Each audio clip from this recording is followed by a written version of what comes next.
श्रीलक्ष्मी श्रीमहालक्ष्मी क्षीरसागरकन्यका उत्तिष्ठ हरिसम्प्रीते भक्तानां भाग्यदायिनी।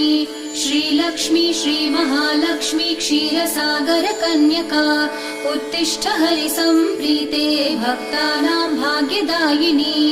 उत्तिष्ठोत्तिष्ठ श्रीलक्ष्मी विष्णुवक्षस्थलालये उत्तिष्ठ करुणापूर्णे लोकानां शुभदायिनी। उत्तिष्ठोत्तिष्ठ श्रीलक्ष्मी विष्णुवक्षस्थलालये उत्तिष्ठ करुणापूर्णे लोकानां शुभदायिनी। श्रीपद्ममध्यवसिते वरपद्मनेत्रे श्रीपद्महस्तचिरपूजित पद्मपादे श्रीपद्मजातजननी शुभपद्मवक्त्रे श्रीलक्ष्मी भक्तवरदे तव सुप्रभातम्।